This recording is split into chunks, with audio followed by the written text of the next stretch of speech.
Você quer conhecer aquela que para os nossos analistas é a melhor small cap da carteira do Luiz Barsi? Fica comigo até o final desse vídeo que eu vou te falar qual é essa ação. Oi pessoal, tudo bem? Meu nome é Thiago Prux, eu sou um dos sócios aqui da Capitalisco, que é uma empresa de análise e recomendações de investimentos, e hoje, como eu falei, vamos falar sobre uma small cap bastante especial que o Luiz Barsi tem comprado aí nos últimos meses, né? Já deixo claro o convite para quem não é inscrito se inscrever no canal e para vocês compartilharem esse conteúdo com aquelas pessoas que vocês entendam que possam gostar, né, ou ter interesse em saber mais sobre small caps. Além disso, eu vou deixar para vocês aqui na descrição do vídeo um super relatório feito pelos nossos analistas, onde vocês vão ter mais informações a respeito dessa empresa. A gente fala um pouco sobre o Barsi e também sobre small caps. Aqui na descrição é só vocês colocarem os dados de vocês e baixarem. Vale a pena comentarmos sobre o Barsi, né, que é um cara aí que tem décadas de experiência no mercado. Ele é muito conhecido por dizer que está comprando, principalmente quando o mercado cai. É bilionário, né, e ele gosta muito de comprar aquelas ações de boas pagadoras de dividendo, daqueles setores que são mais perenes, como por exemplo o setor bancário. Ele é conhecido por ter ações do Banco do Brasil há muito tempo, Unipar, Klabin, empresas do setor elétrico, saneamento, né? Justamente aquelas empresas que já pagam bons dividendos ou que possam vir pagar bons dividendos. Tá? E recentemente saiu uma matéria onde ele comentou que estava comprando ações do Banco Mercantil, que é essa small cap, que na nossa opinião é a melhor small cap da carteira conhecida dele, né? Porque ele pode estar comprando outras ações aí que a gente não sabe, e justamente sobre essa ação aqui que nós vamos comentar hoje, o Banco Mercantil. E o que é legal, né, pessoal, que ele recentemente deu uma entrevista onde ele falou sobre o Banco Mercantil, que era uma ação que ele vinha comprando aos pouquinhos. Lembrando que recentemente o Barsi, inclusive, ele vendeu ações do Itaú e do Bradesco, porque ele achava que tinham outras ações que pagam ou que vão pagar mais dividendos do que esses dois grandes bancos, né? Inclusive ele comentou, né, nesse caso, que o Banco Mercantil ia conseguir pagar dividendos maiores do que o Itaú e do que também o Banco Bradesco. Além disso, o Barsi comentou nessa entrevista que ele tinha dificuldade para comprar essas ações do Banco Mercantil em função da liquidez das ações. E aqui nós temos dois pontos importantes que vale a pena comentar. O primeiro deles é que o investidor ele precisa aprender, às vezes, a sair um pouco do óbvio, né? Comprar ações do Banco Mercantil é justamente isso, né? Eu lembro que eu comento que a primeira vez que eu comprei Banco Itaú não era tão óbvio quanto é hoje, por exemplo, ter um Banco Itaú ou ter uma Itaúsa na carteira, e justamente isso que o Barsi fez e isso que ele faz já há algum tempo, né? Ter um pedaço, pesquisar sobre aquelas empresas que estão um pouco fora do radar e que normalmente são ativos bem mais baratos do que aqueles que são negociados no mercado e que tem mais pessoas acompanhando. E além disso, essa questão da liquidez, né? Porque o cara é bilionário, né? Tem 3, 4 bilhões de reais, e ele tem dificuldade para comprar aquelas ações que têm uma liquidez menor. E quando eu digo, pessoal, dificuldade para comprar, é quando a pessoa tem valores grandes mesmos, né? São grandes fundos de investimento, investidores estrangeiros. Eu não estou falando daquela pessoa que tem 100 mil reais, né? Uma pessoa que tem R$ 1.000, que tem 100 mil reais, 1 milhão, 2, 3, 4 milhões, ela não é um grande investidor. Poxa, Thiago, mas 4 milhões não é um grande investidor? Perto do Barsi, não.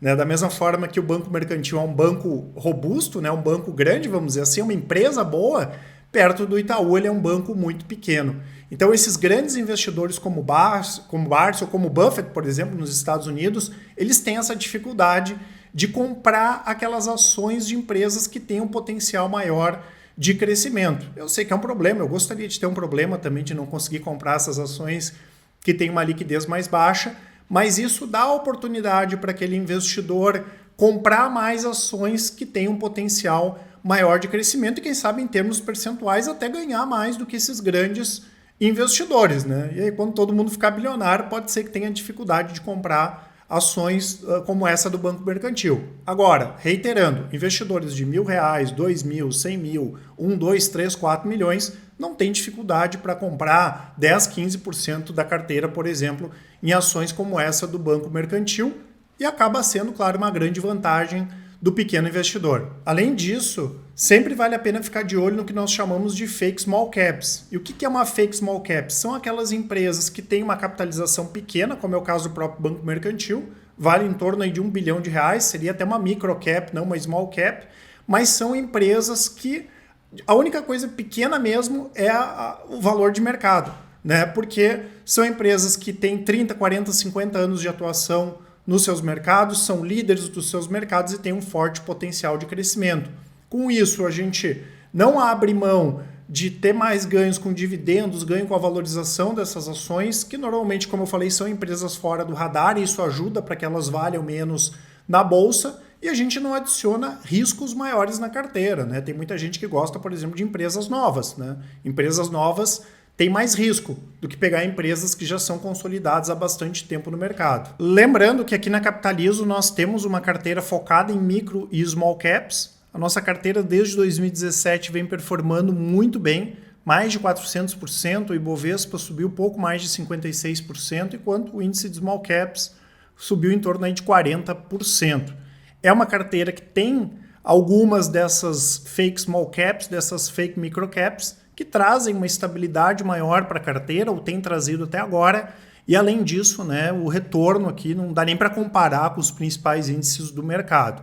Lembrando que é uma carteira de baixo giro, né, com 10 minutos aí por mês o investidor consegue tranquilamente acompanhar a carteira. Não é que todo mês vai ter troca, não é isso, mas ele consegue acompanhar se teve alguma alteração na carteira ou não, né? E é legal também entender ali as posições, ver os pesos e as informações relativas aos ativos das carteiras. Além disso, eu vou deixar aqui para vocês um cupom que dá até 25% de desconto nas nossas assinaturas. O pessoal postergou de ontem para hoje o final dessa promoção. As informações todas aqui na descrição do vídeo. E claro, né, pessoal, não esqueçam de deixar o like aqui no vídeo e colocar nos comentários o que vocês acham aí sobre o Barsi, sobre o Banco Mercantil e também quais as small caps que vocês queiram que nós comentemos nos próximos vídeos. Vocês vão ver por que ela é uma small cap, uma fake small cap clássica, né? Um banco que ele foi fundado em 1943, então é um banco muito antigo. Ele possui hoje um grande foco no atendimento de beneficiários do INSS, especialmente em Minas Gerais e em São Paulo, mas atua no total em 8 estados. E o banco passou a figurar desde o início desse ano entre os 5 maiores do Brasil, né, em pagamentos de beneficiários do INSS. Ah, Thiago, mas trabalha com consignado, tem rolo nessas coisas. Tem alguns bancos que realmente vão ter problemas. A gente já comentou, por exemplo, sobre o caso do Banco BMG, mas não é o caso aqui do Banco Mercantil, que trabalha de forma muito séria, né, em relação a essa questão aí dos consignados. O interessante do Banco Mercantil é que a estratégia de crescimento dele é pautada justamente em continuar fazendo o que ele já faz, diferentemente de outros bancos que vão atuar em mercados diferentes, né? Que é atuar com essas pessoas beneficiárias do INSS, que é o que a gente chama aí de público 50+, que é o carro-chefe. Então, o que eles fazem, né? Eles participam desses leilões e eles têm o direito, né, de vender os seus produtos e serviços, claro, sendo vencedores desses leilões, para os beneficiários do INSS, serviços bancários, empréstimos, seguros, cartões e assim por diante. Então, cada vez esse ecossistema vai ser aumentado, vão ter novos produtos e serviços, mas sempre focado nesses beneficiários. Lembrando que hoje o Banco Mercantil tem em torno aí de 5 milhões de clientes, né? Apesar desse salto aqui de 2021 até agora, praticamente dobrando a base de clientes, hoje o público do Banco Mercantil são 36 milhões de brasileiros. Lembrando que até 2030 a expectativa é que 31% da população tenha 50 anos ou mais. Isso significa que nós vamos ter 70 milhões de brasileiros com idade superior a 49 anos. Ou seja, o Banco Mercantil tem 5 milhões de clientes e em breve, né, a gente está falando aí de mais de 70 milhões de pessoas que são possíveis clientes do Banco Mercantil, o que traz, claro, esse forte potencial de crescimento para a empresa. Em termos de resultados, o Banco Mercantil teve bem menos problemas do que os outros bancos. A gente percebe aqui a parte da carteira de crédito, esses resultados do primeiro trimestre subiu 41%, crédito consignado 44%, O ROI ultrapassou aí os 16% e tranquilamente pode beirar os 20%. O lucro caiu um pouquinho, né? Nós tivemos algumas provisões maiores em função da questão da crise, mas a empresa tem um índice de inadimplência muito baixo, né? O crédito consignado, por exemplo, tem um risco baixíssimo e, além disso, existe uma previsibilidade muito grande da receita. Hoje, quando nós pegamos os múltiplos de mercado, o Mercantil tem um PL aí na casa de 5,7, 6 vezes e opera abaixo do valor patrimonial, né? 0,9, 0,91.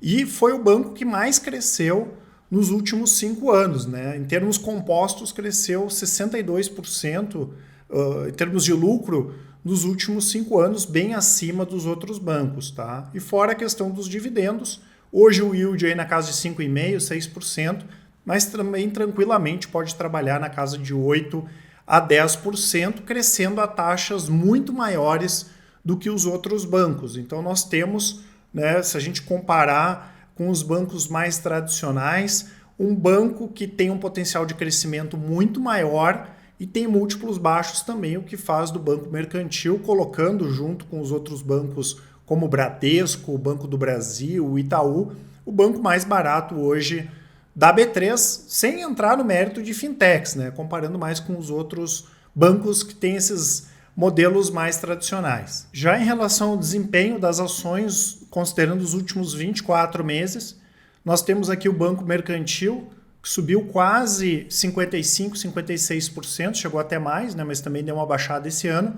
Depois o Banco do Brasil, que subiu 11%, o Banco Bradesco com uma alta de 8%, o Ibovespa subiu 3% e o Banco Itaú caiu 8% no período, mostrando, né, um dos motivos também o porquê o yield hoje está na casa de 5% e não está maior, né? Porque se as ações não tivessem subido do Banco Mercantil, o yield ele estaria até maior, porque a empresa, ao contrário dos outros bancos, melhorou em termos de resultados aí nos últimos 2 anos. Ressaltando que, além das nossas carteiras de longo prazo, nós temos as estratégias de médio e curto prazos, como é o caso do swing trade, operações que costumam durar de 2 a 10 dias, o rastreador, que são operações mais longas, costumam durar de 3 a 6 meses. São estratégias aí com 10 minutos por dia, o investidor consegue tranquilamente seguir as operações.